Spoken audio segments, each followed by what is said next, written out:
नमो वरिहंताणं नमो सिद्धाणं नमो आयुर्याणं नमो वज्रायाणं नमो लोय सव्यसाहुनं मोक्षमार्गस्य नेतारं भेत्तारं कर्मभूततां ज्ञातारं विश्वतत्त्वानां वन्दे तद्गुणलब्धये।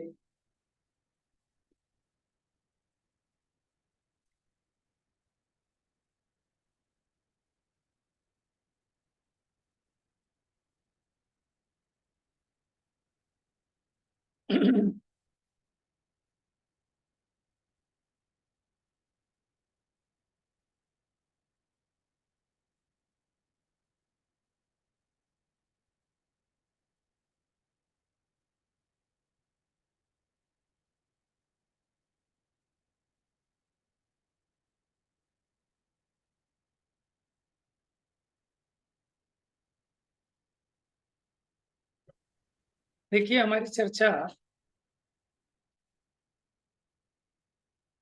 अब 4 गजदंतों की चर्चा चली थी कल ही आपको बताए थे 4 गजदंत कौन कौन से हैं। ये सोमनस, ये विद्युत प्रभ, और इधर गंधमादन, और ये माल्यवान। ठीक है, गज माने हाथी के दांत के समान होने से इनका नाम है गजदंत पर्वत।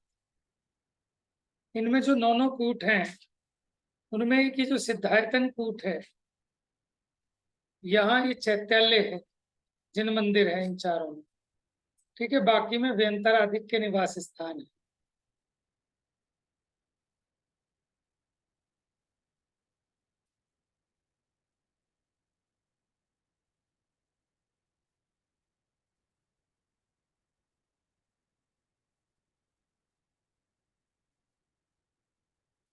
और देखिए, कल हमने पढ़ा था सोमनस वन के बारे में। तो पहले तो 400 योजन ऊंचा है, लेकिन एक एक प्रदेश बढ़ते बढ़ते सुमेरु की पर्वत के पास तक जब पहुंचता है तो ये 500 योजन ऊंचा हो जाता है।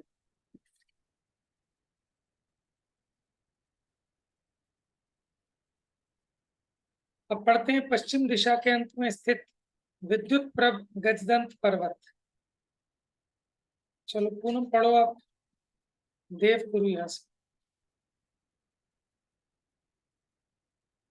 देवगुरु भो भूमि की पश्चिम दिशा में विदेह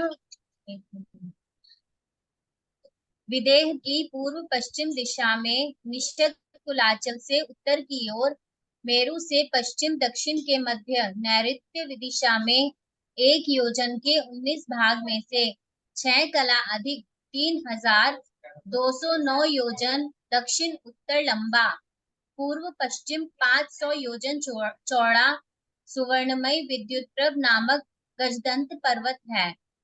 यह दक्षिणी ओर से निषधाचल का और उत्तरी ओर से मेरु का स्पर्श करता है। यह निषधाचल के निकट 400 योजन और मेरु के निकट 500 योजन ऊंचा तथा सर्वत्र 500 योजन चौड़ा है। अपनी ऊंचाई से चौथाई भाग प्रमाण नींव जमीन से नीचे है।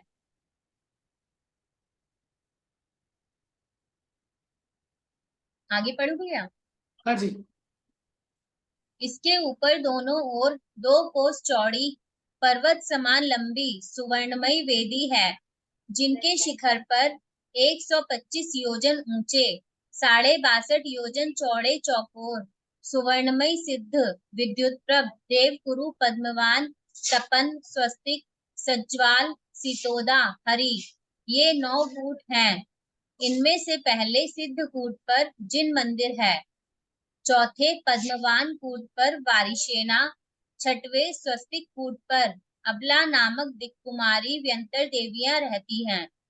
शेष 6 कूटों पर अपने अपने कूट की नाम वाली दिक्कुमारी व्यंतर देवियां रहती हैं। पढ़िए, आगे पढ़िए।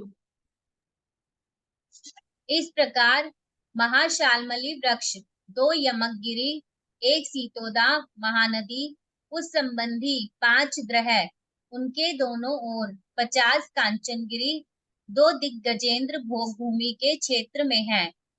पूर्व पश्चिम दिशा के अंत में सोमनस विद्युतप्रभ, ये दो गजदंत पर्वत मेरु के निकट होने से इस देवकुरु भोग भूमि का क्षेत्र धनुषाकार हो गया है। देखिए सारी रचना उत्तम भोग भूमि में पड़ती है। देवकुरु बताया था ना, और उत्तर कुरु, उसमें ये सारी रचना है। अब ये क्योंकि भोग भूमि है तो यहाँ 10 प्रकार के कल्प वृक्ष हैं, उनके नाम पढ़िए।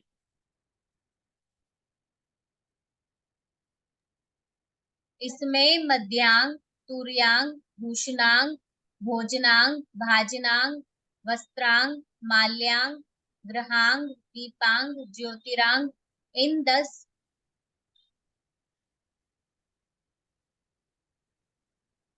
10 प्रकार के कल्प वृक्षों से संपन्न भोग भूमि जीव सुख भोगते हैं। वे माता के गर्भ से युगल ही जन्म लेते हैं और युगल ही मरते हैं। जन्म से 49 दिन में संपूर्ण नवयौवन अवस्था को प्राप्त हो जाते हैं। वे अष्टम बेला अर्थात 3 दिन के अंतर सहित 5वें दिन बद्री फल के बराबर आहार लेते हैं। उनकी काया सूर्य के समान पीतवर्णी, अति सुंदर, 3 कोस ऊंची है। आयु के अंत में पुरुष की छींक और स्त्री की जबाई पूर्वक मृत्यु होते ही शरीर बादलों के समान विलीन हो जाता है। देखिए यहाँ गलती बस यहाँ लग रही है मुझको, ये जो लिखा है ना जन्म से 49 दिन में, तो 49 दिन में तो जगन्य भोग भूमि वाले होते हैं। उत्तम भोग भूमि वाले 5 सत्ते नहीं, उत्तम भोग भूमि वाले 3 सप्ताह में, 21 दिन में हाँ। देख लिया था। मध्यम वाले 5 में।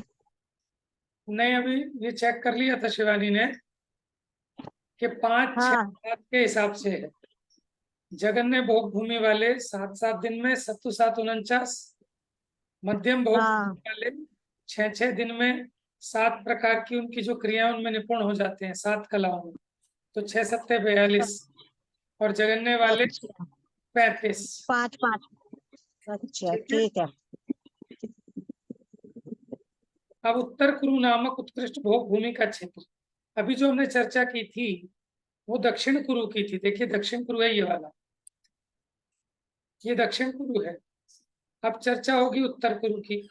उत्तर कुरु भी उसी के समान है, बस यहाँ सीता नदी निकली,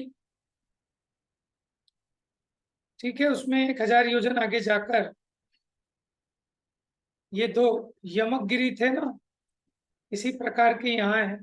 फिर 5 ग्रह, फिर उनके साइडों में 50 कंचन गिरी, फिर उसके आगे 2 दिग्गजेंद्र पर्वत, ठीक है। भैया उत्तम भोग भूमि में आपने 3 दिन बताई है ना? हाँ 3 दिन में, नहीं सॉरी, 5 दिन, 5 6 7, 5 दिन उत्तम भोग भूमि, 6 दिन मध्यम भोग भूमि और 7 दिन जगन्य भोग भूमि। 7 भैया मैंने अभी की कलाएं। 5 और 7 ही बता रहे हैं। कौन बता रहे हैं? गूगल पे चेक किया है। अब पता नहीं, अभी चेक करके बताएंगे। शिवानी ने भी चेक किया है वैसे, 5 6 और 7 था, लेकिन मेरे भी पढ़ने में यही आया कि 3 5 7, तो हो सकता है कहीं पर 5 6 7 हो, कहीं 3 5 7 हो। बनाडा जी ये लिखा है उत्तम भोग भूमि में जन्म लेने पर बच्चे 3 दिन तक अंगूठा चूसते हैं, 3 में घुटने के बल चलते हैं, 3 मधुर राती बोलते हैं, 3 दिन में पैरों पे चलने लगते हैं, 3 दिन में कला रूप आदि गुणों से युक्त हो जाते हैं और फिर 3 दिन में युवावस्था को प्राप्त करते हैं और फिर 3 दिनों में सम्यक दर्शन धारण करने की योग्यता प्राप्त कर लेते हैं। बेर के फल के समान चौथे दिन आहार लेते हैं। इनकी लंबाई 3 कोस होती है। आप ये ठीक लिखा कह है। रहे हो। मैंने भी 3 5 7 ही पढ़ा था। दोनों कथन पाए जाते होंगे फिर, ठीक है, और भी आपको कंफर्म करके बता देंगे। तो अभी दोनों बातें रखी अपने ज्ञान में, 3 5 7 और 5 6 7, ठीक है। रतनलाल बनाडा जी के हिसाब से 5 6 7 है, बाकी और देख लेंगे। तो जो पुराने प्राचीन ग्रंथों में जो मिले हैं उनको प्रमाण ज्यादा मानना। भैया जैन कोश में भी 3 ही बताई है। ठीक है। 3 दिन का अंतर। और लिखा है हरिवंश पुराण के अनुसार 4 दिन के अंतर से। 4 दिन का अंतर, 4 दिन का तो कहीं भी नहीं आया पर। कि 3 दिन के अंतर से होती है, लेकिन हरिवंश पुराण के अनुसार 4 दिन के अंतर से होती है। चलिए ठीक है। तो ऐसे विषयों में जो केवली भगवान ने जाना वो अपने को प्रमाण है, क्योंकि अनेक अनेक प्रकार के कथन क्षयोक्षम की हीनता से, ठीक है ना, मूल उद्देश विस्मृत भी हो गया। तो ये इन बातों में जैसा केवली भगवान ने जाना अपने को प्रमाण है। आइए उत्तर कुरु में सेम उसी प्रकार की रचना है जैसी हमने दक्षिण कुरु में देखी थी। वहां यमकगिरी थे 2, उनके नाम क्या क्या थे? एक का यमक था और दूसरे का क्या था, याद है? ये देखिए, चित्रकूट, विचित्रकूट। और इन वालों का भी ऐसी चित्रकूट विचित्रकूट, लेकिन इसके अलावा उन्होंने 2 नाम और दिए थे, मैं अभी बताता हूँ।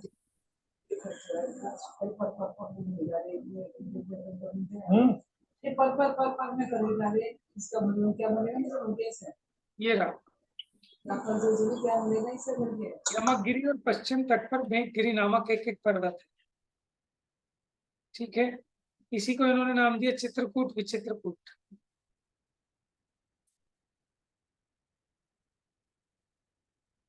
चलिए इससे आगे बढ़ते हैं। ये तो बिल्कुल उसकी जैसी ही रचना है। फिर सीता नदी में भी 5 ग्रह हैं। फिर 50 कंचनगिरी है।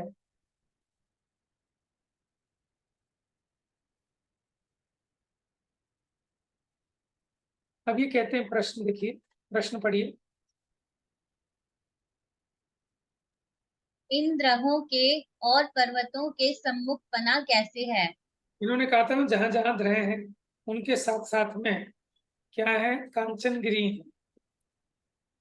तो कह रहे हैं उनके सम्मुख बना कैसे, पढ़िए। उत्तर, इन पर्वतों के ऊपर जो देवों के निवास स्थान हैं, उनके द्वार अपने ग्रह के सम्मुख हैं, अतः दोनों का सम्मुखपना बन जाता है। इन पर्वतों के ऊपर जो देवों के निवास स्थान है, यानी उनका गेट कहाँ खुलता है, उस ग्रह के सामने है, अतः दोनों का सम्मुखपना बन जाता है। चलिए आगे बढ़ते हैं। इसमें माल्यवान गजदंत पर्वत, ये भी उसी की तरह है, गंधमादन। भैया ये सम्मुखपना ऐसे बन जाता होगा ना, जैसे अगर हम बाहुबली एन्क्लेव में घुसे हैं तो लेफ्ट हैंड पे जो घर हैं वो सारे ऋषभ विहार में आते हैं, राइट हैंड पे जो घर हैं वो सारे बाहुबली में आते हैं, हाँ, इसी का नाम और उन सम्मुख। दोनों के गेट एक दूसरे के सामने खुल रहे हैं। बिल्कुल ठीक है। अब देखिए, ये है गजदंत पर्वत। देखिए इसकी हाइट, ये सुमेरु पर्वत से टच हो रहे हैं। सुमेरु पर्वत के पास पहुंचकर इनकी हाइट हो गई 500 योजन, और उधर जाकर इसकी हाइट रह गई 400 योजन। तो वहां से सुमेरु पर्वत के पास आते आते इसकी हाइट बढ़ती जाती है। तो यहाँ सुमेरु पर्वत दिखाया नहीं है। ये जो सुमेरु पर्वत है ना, जैसे इसको यहाँ फिक्स कर दो बीच में, तो सुमेरु पर्वत से टच हो रहे हैं। तो ये गजदंत है।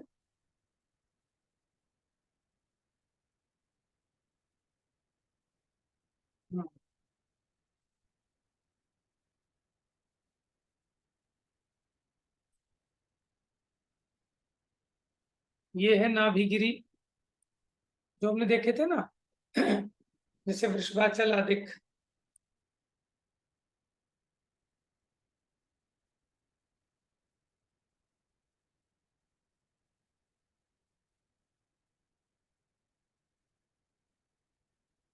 चलिए पढ़ते हैं, अब इसका विस्तार आएगा इसमें। यहाँ से पढ़िए इस प्रकार, सपरिवार। इस प्रकार सपरिवार एक जम्बू वृक्ष, चित्र विचित्र, 2 पर्वत, सीता महानदी, उस संबंधी 5 ग्रह, उनके दोनों ओर 50 कांचनगिरी, 2 दिग्गजेंद्र पर्वत भोग भूमि के क्षेत्र में स्थित हैं तथा पूर्व पश्चिम दिशा के अंत में माल्यवान, गंधमादन, ये 2 गजदंत पर्वत मेरु के निकट होने से इस उत्तर कुरु नामक उत्कृष्ट भोग भूमि का क्षेत्र भी धनुषाकार हो गया है। पढ़िए। यहाँ अपने अपने नाम के अनुसार अर्थ की सिद्धि करने वाले 10 प्रकार के कल्प वृक्ष हैं। उनमें मध्यांग जाति के कल्प वृक्ष से स्त्री पुरुष संबंधी मदन, काम की वृद्धि करने वाले कामोद्दीपक, महामनोहर, अति सुंदर पदार्थ प्राप्त होते हैं। इनसे विपरीत मद को कारणभूत मदिरा, शराब आदि नशाकारक पदार्थ प्राप्त नहीं होते हैं, क्योंकि वे ग्रहण योग्य नहीं हैं। देखिए, नाम है मद्यांग, तो मद्य का मतलब ये नहीं है कि नशा करने वाली चीज है। तो यहाँ मद्यांग का मतलब है सुंदर, बढ़िया, पुष्टिकारक पेय, उनको इन्होंने कहा मद्यांग। अगला देखिए, तुर्यांग। तुर्यांग क्या होता है कि एक बजाने की तुरई होती है। तो तुर्यांग माने जिस कल्प वृक्ष से जो वाद्य यंत्र प्राप्त होते हैं, बजाने वाले, गाने वाले। पढ़िए। तुर्यांग जाति के कल्पवृक्ष से तत्, वितत, धन, सुशिर, ये 4 प्रकार के महासुंदर वादित्र प्राप्त होते हैं। भूषणांग जाति वाले कल्पवृक्ष से स्त्री पुरुषों के योग्य महामनोहर, सुंदर, आकारवान, रत्नमयी हार, कुंडल, केयूर, कटी मेखला, बाजूबंद, मुंदरी, अंगूठी, चंपाकली, दुलड़ी, तिलड़ी आदि विविध आभूषण प्राप्त होते हैं। भोजनांग जाति के कल्पवृक्ष से दाल, रोटी, चावल, पूरी, कचौरी, सब्जी आदि अशन, जल, दुग्ध, शरबत आदि, पान, लाडू, पेड़ा, बर्फी आदि मिठाई और बादाम, छुहारे आदि मेवारूप खाद्य, लौंग, इलायची, तांबूल, दालचीनी आदि स्वाद्य, ये 4 प्रकार के महासुंदर स्वादिष्ट भोजन प्राप्त होते हैं। पढ़िए, आगे पढ़िए। भाजनांग। भाजनांग जाति वाले कल्प वृक्ष से महासुंदर सुवर्णमयी थाली, बेला, कटोरा, रकेबी आदि अनेक प्रकार के पात्र प्राप्त होते हैं।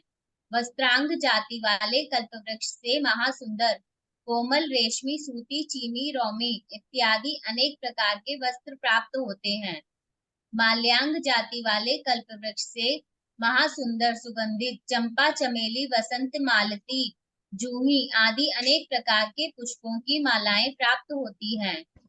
ग्रहांग जाति वाले कल्पवृक्ष से महासुंदर रत्नमय अनेक प्रकार के 1, 2, 3 आदि 84 खंड पर्यंत के महल, मंदिर प्राप्त होते हैं। इनके ऊपर आकाश महामनोहर भासित होता है। भोग भूमि जीव जहाँ चाहते हैं वहां अनेक प्रकार के रत्नमय मंदिर, निवास स्थान बन जाते हैं। दीपांग जाति वाले कल्पवृक्ष की कोपले ही दीपक के समान उद्योत प्रकाश रूप होती हैं। ज्योतिरंग जाति वाले कल्पवृक्ष की अत्यधिक ज्योति के कारण चंद्र, सूर्य भी दिखाई नहीं देते हैं। वहां रात दिन का कुछ भी भेद नहीं है। आगे पढ़ू भैया। इन कल्पवृक्षों की शाखाओं, डालियों पर उन संबंधी वस्तुएं लटकती हैं या रखी हुई हैं। जो चाहिए उसे ले लो। पुण्याधिकारी जीवों को इनसे मनोवांछित भोग वस्तु की प्राप्ति होती है, अतः इन्हें कल्पवृक्ष कहते हैं। ये वनस्पति कायिक नहीं है, देवाधिष्ठित भी नहीं है। इनसे मात्र क्षेत्र की सामर्थ्यवश पृथ्वी काय रूप सार वस्तु उत्पन्न होती है। यह पुद्गल द्रव्य का परिणमन है। द्रव्य क्षेत्र काल भाव की निमित्तता पूर्वक पुद्गल अनेक प्रकार की क्रिया रूप प्रवृत्ति करता है, इसमें संशय नहीं है। इन 10 प्रकार के कल्पवृक्षों से सहित भोग भूमि जीव चक्रवर्ती के दशांग भोगों से भी अधिक सुख भोगता है। वे स्त्री पुरुष रूप युगल ही उत्पन्न होते हैं, युगल ही मरण करते हैं। इनका जन्म होते ही माता पिता युगल ही मरण को प्राप्त हो जाते हैं। हाँ जी। अब देखिए, आप कल्पना कीजिए, अगर हम और आप भोग भूमि में हों और आपके पास जो चाहिए वो सब चीजें मिल जाएगी। तो क्या कोई व्यक्ति इकट्ठा करके रखता क्या परिग्रह को, कि मैं 50 बर्तन रख लूं इकट्ठे करके? वो तो यहाँ इसलिए होता है कि इसको लगता है पता नहीं कल मिलेगा कि नहीं मिलेगा, इसलिए इकट्ठा कर लो। लेकिन जब आपको फैसिलिटी ये है कि जब चाहे तब ले लो, जितना चाहे उतना ले लो, और कभी खत्म होने वाला नहीं, तो वहां उन जीवों को जोड़ने के भाव भी नहीं आते। बस जब जो चीज चाहिए उनसे ली, यूज की। इसीलिए भोग भूमि के जीव मरकर नियम से कौन सी गति में जाते हैं? स्वर्ग में। नियम से देव गति में जाते हैं। मिथ्या दृष्टि भवनत्रिक में जाते हैं और सम्यक दृष्टि वैमानिकों में।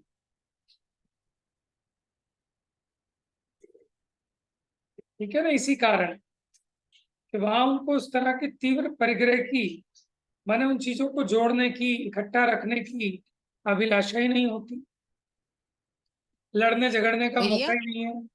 भैया भोग भूमि में मंदिर भी होते हैं? नहीं, अभी ऊपर आया था ना, कहाँ? अच्छा, महल तो मंदिर प्राप्त सिद्धकूट, होते हैं। हाँ, सिद्धकूट पे आया था जो अकृत्रिम जिनालय। नहीं भैया, नहीं भैया, अभी इसीलिए आया कि रत्नमयी जो मंदिर पेज निवास ओपन है ऊपर इसी आए पे ना, लिखा हुआ है। रत्नमयी मंदिर या निवास स्थान बना लेते हैं। क्या कह रहे हो? भैया भैया इसी अभी इसमें पेज पे ऊपर ही आया है आया जो है। ओपन है,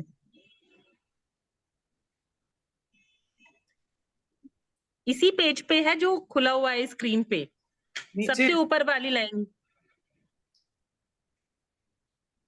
382 पेज पढ़ के पे। बताओ। ग्रहांग जाति वाले कल्प वृक्ष से महासुंदर देखो, रत्नमय अनेक प्रकार मंदिर का के। मतलब होता है मकान। मकान को मंदिर भी कहते हैं। ठीक है ना? मंदिर माने ठीक है, मकान, मंदिर माने ये नहीं। और दूसरी बात, तो भैया होते ही नहीं मंदिर वैसे तीनों, मतलब तीनों भोग भूमि में? नहीं नहीं, ऐसे मंदिर नहीं होते। लेकिन हाँ, कृत्रिम जिनालय जो जहाँ है वो तो है। जैसे देखो उत्तर पूर्व में है, ये देखिए, ये जो आपने देखा था, जैसे उत्तर कुरु है, देव कुरु है। उत्तर कुरु में जो पर्वत है, ये गजदंत, यहाँ पर्वत के ऊपर ये सिद्धायतन है, यहाँ अकृत्रिम जिनालय है। तो भैया जैसे भरत और अरावत क्षेत्र में तो नहीं है कृत्रिम जिनालय, तो वहां नहीं होते होंगे जब भोग भूमि होती है? क्या कह रहे हो आप? यहाँ नहीं है? जैसे भरत और अरावत क्षेत्र है, यहाँ पे अकृत्रिम जिनालय नहीं है? क्यों नहीं है? बहुत सारे हैं। अच्छा, भरत क्षेत्र और में भी वैसे है? भी वो रचना चेंज हो जाती है जब काल पलटता है ना, तो रचना चेंज हो जाती है सारी। मैंने जो अकृत्रिम है वो तो सदाकाल रहने वाले हैं। भरत क्षेत्र में भी कितने हैं?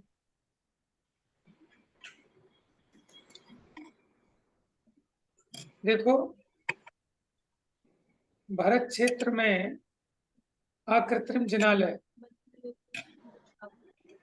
भरत क्षेत्र में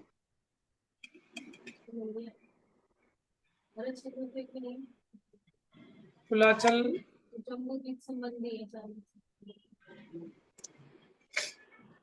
और भैया जैसे अब यहाँ पर कल्प वृक्ष नहीं है, पर तीसरे काल में, पहले काल में तो कल्प वृक्ष हो जाएंगे ना अपने आप ही, यहाँ नष्ट पर हो रचना जाती चेंज है। हो हाँ, जाएगी ना।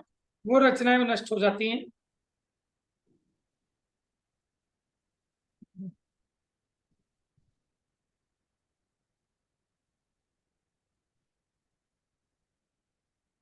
अच्छा, जो हमने देखा था वृषभगिरी आदि, इस पे तो नहीं आया था ना कहीं मंदिर इसमें?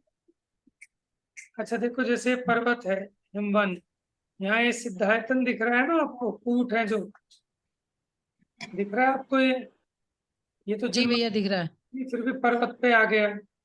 तो मैं अभी इस बात को कंफर्म नहीं कर सकता। तो इसमें भरत क्षेत्र में बहुत सारे पर्वत आदि हैं, अब पता नहीं उनके ऊपर अकृत्रिम रचनाएं हो, तो वहां जिन मंदिर हो सकते हैं।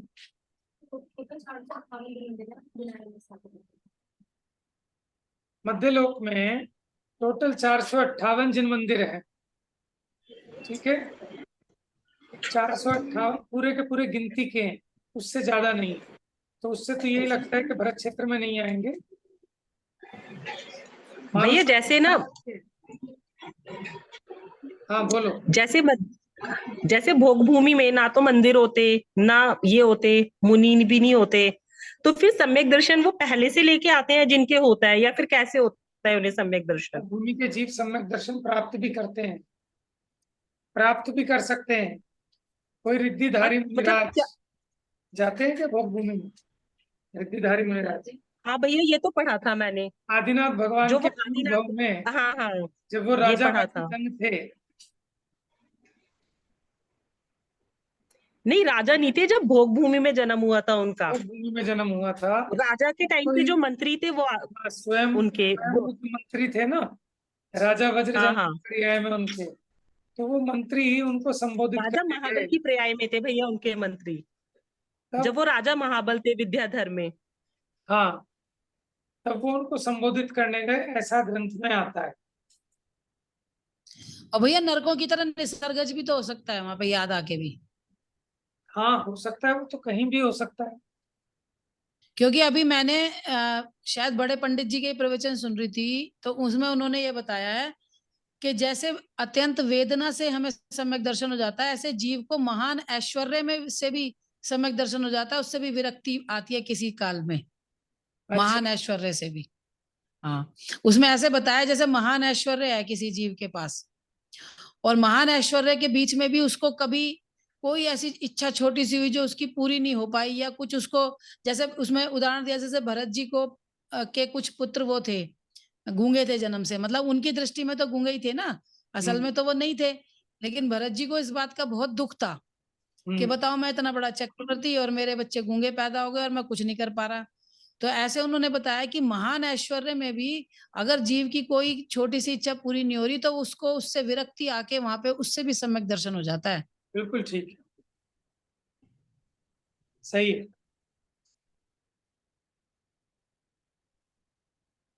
तो चलो, जो 458 जिनालय हैं अकृत्रिम, किसमें? पूरे मध्य लोक में टोटल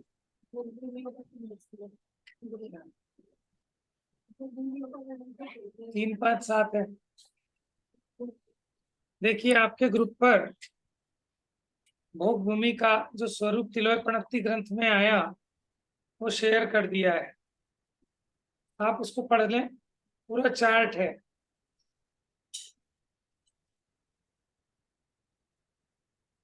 अच्छा भैया, एक बात और पूछनी थी, जो इसमें इन्होंने बताया 10 के 10 कल्प वृक्ष पृथ्वी कायिक होते हैं, तो जो ये कल्प वृक्ष फूल मालाएं देते हैं, तो वो फूल और मालाएं भी पृथ्वी कायिक होती हैं कि वनस्पति कायिक होती हैं?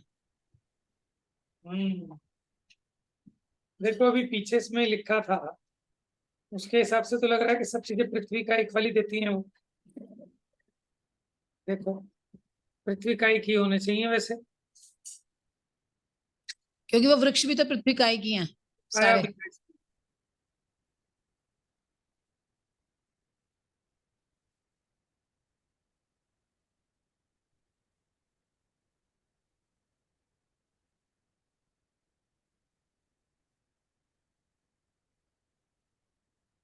देखिए, इनसे मात्र क्षेत्र की सामर्थ्य वश पृथ्वी काय रूप, पृथ्वी काय रूप लिखा है ना, स्पष्ट दिख रहा है आपको? पृथ्वी जी काय भैया जी। सार वस्तु उत्पन्न होती है, तो यहाँ तो स्पष्ट लिख दिया पृथ्वी काय संबंधी, तो इसका मतलब वो फल फूल वगैरह सब पृथ्वी काय के।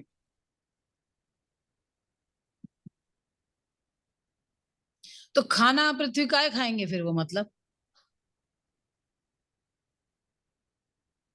लगता तो ऐसे ही है, बाकी कह नहीं सकते इसमें, क्योंकि यहाँ भी स्पष्टता लिखी है, इनसे मात्र क्षेत्र की सामर्थ्य वश पृथ्वी काय रूप सार वस्तु उत्पन्न होती है। अभी हमें लग रहा है ना, क्योंकि मन देखो भूमि से उत्पन्न हो रही है, लेकिन हमारे यहाँ जो चीजें हैं वो वनस्पति कायिक है, ठीक है, दाल तिलहन हरी सब्जियां अधिक, लेकिन वहां वो जो उत्पन्न हो रही है वो पृथ्वी कायिक से उत्पन्न हो रही है, तो उस बारे में हम कह नहीं सकते जब तक और कुछ पढ़ने में नहीं आए। लेकिन यहाँ देखो एक प्रमाण ये मिला, इनसे मात्र क्षेत्र की सामर्थ्य वश पृथ्वी काय रूप, स्पष्ट लिखा है यहाँ पर, पृथ्वी काय रूप सार वस्तु उत्पन्न होती है। बेटा बटन खोलो। ठीक है, ज्यादा स्पष्टता कह नहीं सकते इसमें। अच्छा, और वो आपका 3, 5, 7 ही सही मान के चलिए फिर। किलोई पणत्ती में भी 3, 5 और 7 दिन के अंतराल से आया। और देखो हड्डियों में भी अंतर आया। जो आप कहते हैं ना 256 हड्डियां होती हैं, ये उत्तम भोग भूमि वालों के होती हैं। मध्यम भोग भूमि वालों के सिर्फ 128 और जघन्य भोग भूमि वालों के 64। जबकि हम साइंस में पढ़ते हैं ना कितनी 206 हड्डियां पढ़ते हैं, 206 अस्थियां होती हैं, लेकिन जघन्य भोग भूमि वाले के 64 है। तो कर्म भोग भूमि वाले के, कर्म भूमि वाले के वो तो और भी कम होंगे फिर।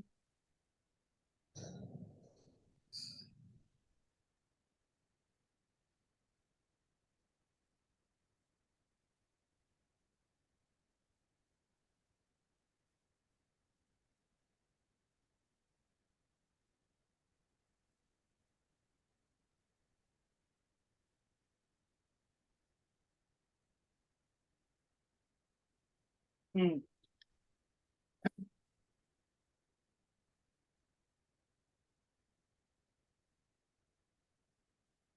देखिए अकृत्रिम चैत्यालय, एक एक मेरू है ना, एक मेरू संबंधी कितने हो गए, चारों दिशाओं में है और 4 वन है उसके, तो एक मेरू संबंधी कितने हो गए 16 और 5 मेरुओं के कितने हो गए 16 पंजे 80। 80। ठीक है, हमारा जो सुमेरु पर्वत है वो विदेह क्षेत्र में है। ठीक है, तो इसका मतलब भरत क्षेत्र में अकृत्रिम चैत्यालय अधिक नहीं है। सुमेरु पर्वत तो सबके विदेह क्षेत्र में है। ऐसे ही बाकी के जो 2.5 द्वीप हैं उनमें 5 मेरू हैं, तो पांचों मेरू के 16 पंजे 80 हो गए। अच्छा देखो, एक एक महापर्वत है, 6 महापर्वत हैं, हर एक पर्वत पर एक एक अकृत्रिम चैत्यालय है। ठीक है, अब जो गजदंत पर्वत दिखाए थे आपको, देवकुरु और उत्तर कुरु के, उन पे भी आपने देखे कितने कितने हो गए थे, 4 हो गए थे। एक सुमेरु पर्वत संबंधी गजदंत 4 है ना, तो हर एक पे एक एक था सिद्धायतन कूट, तो एक सुमेरु संबंधी 4 गजदंत पर्वत हो गए। अच्छा, विजयार्थ पर्वत कितने हैं एक मेरु संबंधी, 32 तो विदेह क्षेत्र है, 32 तो विदेह की नगरियां हैं, और एक भरत क्षेत्र और एक अरावत क्षेत्र में विजयार्थ है ना, तो वहां 32 विजयार्थ पर्वत होंगे 32 नगरियों में। भरत क्षेत्र में एक विजयार्थ और अरावत क्षेत्र में एक विजयार्थ, इस प्रकार हो गए 34 विजयार्थ पर्वत एक मेरु संबंधी। ठीक है, और एक एक विजयार्थ पर एक एक जिन मंदिर है।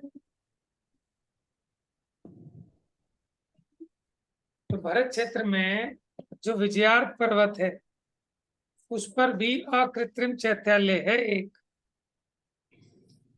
और वक्षार पर्वत जो विदेह क्षेत्र है ना, उसमें 4 उधर पूर्व दिशा में ऊपर की तरफ यानी उत्तर में, 4 नीचे दक्षिण दिशा की तरफ, फिर ऐसी 4 पश्चिम दिशा में, तो 4 चौक 16 वक्षार पर्वत होते हैं एक मेरु संबंधी। एक जम्बू वृक्ष, एक शालमली वृक्ष, तो इन पे भी जिनालय हैं, तो 2 ये, तो इन सबका टोटल किया तो 78 पाए। अब जो 78 हुए ये एक मेरु संबंधी रचना है। 5 मेरुओं के कितने हो गए फिर, 78 × 5 तो 390, 390। ठीक है, अब ये तो हो गए 390 2.5 द्वीप के। अब इसके आगे बढ़िए, जो 2.5 द्वीप है, जहां 2.5 द्वीप कंप्लीट हुआ वहां मानुषोत्तर पर्वत है, तो मानुषोत्तर पर्वत की प्रत्येक दिशा में एक एक जिनालय, तो 4 हो गए मानुषोत्तर पर्वत संबंधी। और ईश्वाकार पर्वत है, कितने हैं ईश्वाकार पर्वत, देखो जो धातकी खंड द्वीप है उसके 2 पार्ट हैं ऐसे, तो उसके बीच में ये एक ईश्वाकार पर्वत है और इधर नीचे। ऐसे पुष्करार्ध में भी, उत्तर में भी, दक्षिण में भी। तो इन ईश्वाकार पर्वत पर एक एक जिनालय। तो 4 हो गए ईश्वाकार के। नंदीश्वर द्वीप के कितने हैं?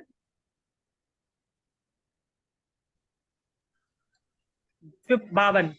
52। और कुंडलवर द्वीप 11वें नंबर का द्वीप है ना, उसमें भी चारों दिशाओं में एक एक जिनालय। और 13वां है रुचकवर, उसमें भी चारों दिशाओं में एक एक जिनालय। अब इनका टोटल करें तो 458 टोटल जिनालय है। सब बनारस जी से। देखो तिलोय प्रणति में भी यही मिला, 3 दिन के अंतराल से उत्तम भोग भूमि वालों को, 5 दिन के अंतराल से मध्यम भोग भूमि वालों को, और 7 दिन के, सॉरी अंतराल की बात नहीं, 7-7 दिन में कौन कलाओं में निपुण होते हैं। तो जगन्य भोग भूमि वाला 7-7 दिन, और 7 प्रकार की कलाएं। तो जगन्य भोग भूमि वाला 49 दिन में, मध्यम भोग भूमि वाला 35 दिन में, और उत्कृष्ट भोग भूमि वाला 21 दिन में ट्रेंड हो जाएगा सम्यक्त के लिए। अच्छा, युगल रूप में जन्म लेते हैं, एक साथ मरते हैं। हाँ पढ़िए आगे। वे युगलिया, वे युगलिया जन्म से 7 दिन पर्यंत अपने अंगूठे को चूसते हैं। 7 दिन बाद उनमें बैठने की शक्ति प्रकट होती है। 7 दिन बाद वे नीचे पृथ्वी पर लौटते हुए चलते हैं। इसके 7 दिन बाद वे अपने पैरों से चलने की शक्ति प्राप्त कर लेते हैं। इसके 7 दिन बाद वे संपूर्ण कला गुणों में प्रवीण हो जाते हैं। इसके 7 दिन बाद वे संपूर्ण नव यौवन अवस्था को प्राप्त हो जाते हैं। इसके 7 दिन बाद वे सम्यक्त्व प्राप्त करने योग्य हो जाते हैं। यदि कोई मिथ्या दृष्टि है तो वह क्रम से 49 दिन में संपूर्ण हो सम्यक्त्व प्राप्त कर सकता है। इनके मात्र एक वज्र वृषभ नाराज संहनन है। सूर्य के समान दीप्तिवान पीतवर्णी 3 कोस ऊंची इनकी काया है। ये भोग भूमिज मस्तक पर मुकुट धारण करते हैं, कर्णों में कुंडल पहनते हैं, कमर में कटी मेखला धारण करते हैं, दोनों भुजाओं में बाजूबंद बांधते हैं, ब्रह्म सूत्र धारण करते हैं, इत्यादि अनेक प्रकार के रत्नमयी आभूषणों को धारण करते हैं। वे महासुंदर वस्त्र पहनते हैं, देव देवियों के समान भोग भोगते हैं। वे 3 दिन के अंतर सहित 5वें दिन चक्रवर्ती को भी दुर्लभ अति सुंदर कल्पवृक्षों द्वारा दिया गया बद्री फल के बराबर दिव्य आहार ग्रहण करते हैं। उन्हें खेद, रोग, भय, चिंता, शरीर में पसेब, पसीना, मलमूत्र आदि संबंधी कुछ भी बाधा नहीं है। किसी प्रकार का कलेश, आपत्ति, वियोग नहीं है। वहां कोई स्वामी सेवक का भेद नहीं है।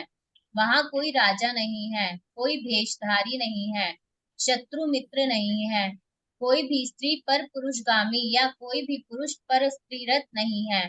अतः स्त्री पुरुष महासुख भोगते हैं। भोग भूमि में अन्य कोई नाम नहीं होने से स्त्री पुरुष को आर्य और पुरुष स्त्री को आर्या कहते हैं। वहां आर्य और आर्या ये 2 ही नाम है। वे सभी उत्तम जाति रूप हैं। वहां 4 वर्णों का भेद नहीं है, षटकर्म नहीं है, अतः उसे भोग भूमि कहते हैं। वे भोग भूमि जीव समय हो गया। महापराक्रमी। अब आगे की चर्चा कल करेंगे।